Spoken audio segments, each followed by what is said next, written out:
आपको बधाई दे रहे हैं। मैं आपको ऐसी जनता पाने के लिए बधाई देना चाहता हूं। वाह, ऐसी अद्भुत अनुशासित भीड़ एक शब्द होता है हिंदी में जिसमें अनुशासन नहीं होता। जहां भीड़ आ जाता है मतलब अनुशासन नहीं है। 20,000 लोग, इतना अनुशासन, इतने संस्कार, ये नागपुर में ही हो सकता है, ये मैं जानता हूं, समझता हूं, और आप ही ऐसा कर सकते हैं। मैं आपके इस अद्भुत काव्य प्रेरणा को, जिस तरह से आपने इस कवि सम्मेलन को सुना है, मैं अपना सारा प्रेम आप पे निछावर करता हूं। इसलिए नहीं कह रहा हूं, मुझे कहना, ये मोबाइल फोन बंद कर दीजिए, फ्लैश लाइट्स बंद कर दीजिए, जेब में रख लीजिए इन्हें। इतने सारे मोबाइल अगर आप ऑन रखेंगे, यकीन मानिए मैं मोबाइल का विरोधी नहीं हूं, लेकिन मैं एक शब्द शुरू नहीं करूंगा जब तक ये मोबाइल शुरू रहेंगे। एक शब्द नहीं बोलूंगा, मोबाइल रख लीजिए जेब में, मैं नहीं करूंगा। हाँ बिल्कुल, धन्यवाद, बहुत बहुत धन्यवाद। आप भी, अब ये तो लाइट के पीछे पता भी नहीं चल रहा भाई साहब है कि भाभी जी है, जो भी आप रख लीजिए, आप भी सब रख लीजिए। देखिए आप समझिए, मैं अक्सर ये कहता हूं कि हम इतने संवेदनहीन हो गए इस मोबाइल फोन की वजह से, और मुझे समझ भी नहीं आता मुझे रिकॉर्ड करके आप करेंगे क्या। मैं सामने खड़ा हूं, मैं नजर आ रहा हूं, रोज टेलीविजन पे आप मुझे देखते हैं, ये रिकॉर्ड करके क्या पाएंगे आप। और मैं इसलिए विरोधी हूं कि हम इतने संवेदनहीन हो गए हैं कि हम किसी का एक्सीडेंट होता है तो उसे बचाते नहीं, हम रिकॉर्ड करने लगते हैं। जब आदमी की संवेदना इतनी मर जाए तो इसे बचा लीजिए, और इसने सब कुछ तो छीन लिया आपका। मैं क्यों रखवा रहा हूं जेब में, आप मेरी पीड़ा को समझ लीजिए। मैं मोबाइल क्यों बंद करवा रहा हूं, इसने सब कुछ छीन लिया आपका। आप समय इस पे देखते हैं, इसने घड़ी छीन ली। आप हिसाब इस पे करते हैं, इसने कैलकुलेटर छीन लिया। आप नोट्स इस पे बनाते हैं, इसने कागज और कलम छीन ली। आप अलार्म इस पे लगाते हैं, इसने आपकी अलार्म घड़ी छीन ली। इसने आपके रिश्ते छीन लिए, इसने आपके बच्चे छीन लिए। अरे मुझे देखने सुनने का आनंद का एक क्षण बचा है, मैं उसे बचाने आया हूं। उसे रख लीजिए, उसे पा लीजिए, इसलिए इस मोबाइल को जेब में रखिए। वाह भाई, वाह वाह वाह वाह शैलेश, क्या बात, क्या बात।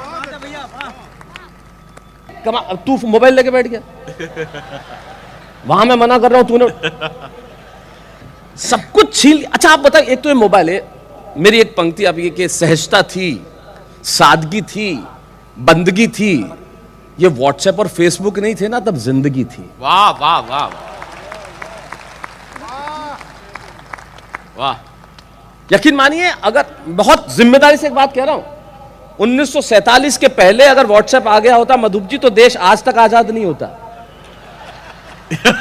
सब एक दूसरे को मैसेज कर, इस मैसेज को इतना फैलाओ कि अंग्रेज देश छोड़ के भाग जाए।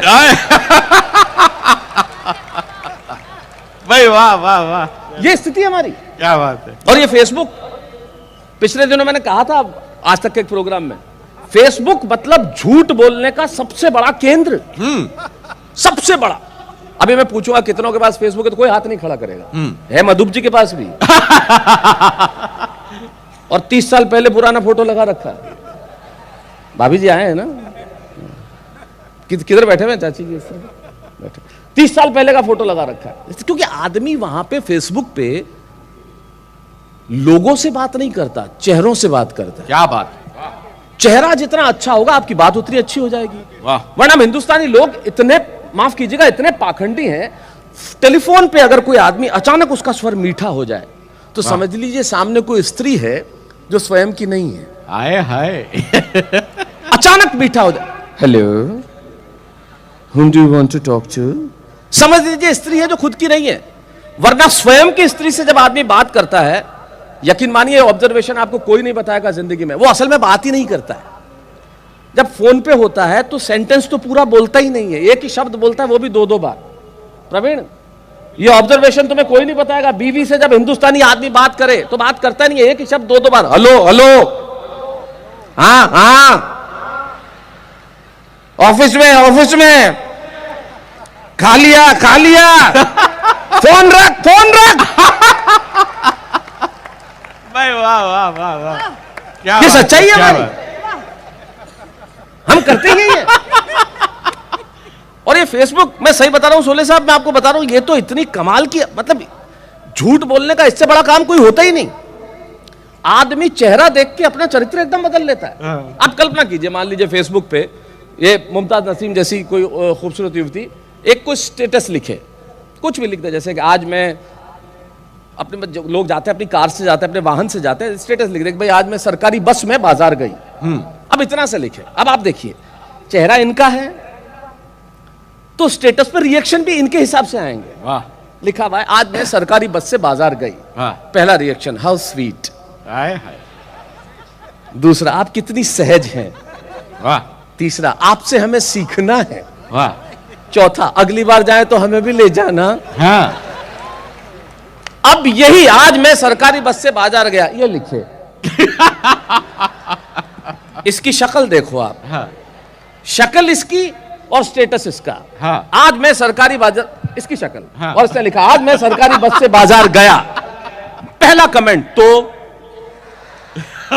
दूसरा, हमें क्यों बता रहा है।